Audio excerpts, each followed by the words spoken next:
আপনাদের ডেভিড বুনের কথা মনে আছে? অস্ট্রেলিয়ান ক্রিকেটার, এই মোটা সোটা এবং এই একটা বড় গোঁফ ছিল। কিংবা অর্জুনা রণাতুঙ্গা, যথেষ্ট উনি মোটা ছিলেন, কিন্তু একটা কমন ফিচার্স, এরা হেভি হলেও এরা কিন্তু যথেষ্ট ফিট ছিল তাদের প্রফেশনের জন্য। বহু বছর ধরে তারা তাদের প্রফেশনটা সাকসেসফুলি নিয়ে যেতে পেরেছিল। আজকে আমি এইটা নিয়েই কথা বলবো। আমি শুভব্রত, আপনাদের লাইফস্টাইল কোচ এবং প্রিভেন্টিভ হেলথ স্পেশালিস্ট।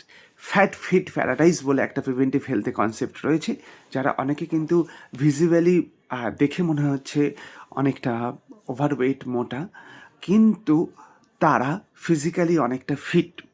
এবং এইসব লোকেদের জন্য যখন আমরা কোনো ওবেসিটি প্রোগ্রাম নেব, সেটা আমাদের খুব কনসাস থাকতে হবে, প্রপার অ্যাসেসমেন্ট দরকার।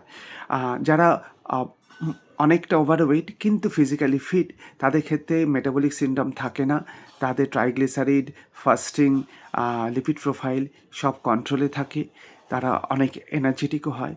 তো এরকম লোকেদের যদি একটা জেনারেলাইজ ক্যাটাগরি করে একটা সাধারণ লোকের যতটা ওয়েট কমানো দরকার সেই রকম জায়গায় নিয়ে যাওয়া যায়, তাহলে কিন্তু এটা ঠিক না। কারণ তাদের ন্যাচারালি যেটা হয়, শরীরে মাসেল কোয়ান্টিটিটা অনেকটা বেশি থাকে, তাদের মেটাবলিক হেলথটা বেশি থাকে। তো সেটাকে বুঝে তাদের একটা প্রবলেম যেটা হয়, তাদের হয়তো ভিসারাল ফ্যাটটা বেশি থাকে। তার জন্য যা যা লাইফস্টাইল চেঞ্জ করে ভিসারাল ফ্যাটটাকে কন্ট্রোলে রাখা, যাতে এই ফ্যাট ফিট প্যারাডাইস যে স্টেজটা রয়েছে সেটা যেন ডিজিজ প্যারাডাইসে না চলে যায়, এইটাকে মনিটর করে তার প্ল্যানটা করা দরকার। সেই জন্য অ্যাসেসমেন্টটা খুব ইম্পর্টেন্ট। ঠিক করে অ্যাসেস করতে হবে। কে ভিজিবলি আমি দেখলাম সে অনেকটা ওভারওয়েট, তার মানেই তাকে এত কেজি ওয়েট কমিয়ে এই জায়গায় চলে আসতে হবে, কিংবা তার বিএমআই ইন্ডেক্স ওয়াইজ তার একটা অ্যাসেসমেন্ট করে নেবো, সেটা কিন্তু ঠিক জায়গায় দাঁড়াবে না। তার ওবেসিটির কারণটা কি, কোন জায়গাটা সমস্যা, সেটাকে আইডেন্টিফাই করাটা ইম্পর্টেন্ট। সেটাকে ওয়ান্স ইট আইডেন্টিফাই এবং তার জন্য কী প্রসিডিওর হওয়া উচিত, একটাকে নিয়ে যদি তার কাজ করা যেতে পারে, তাহলে একটা জায়গায় পৌঁছানো যাব। So it's fit for all approach will not go.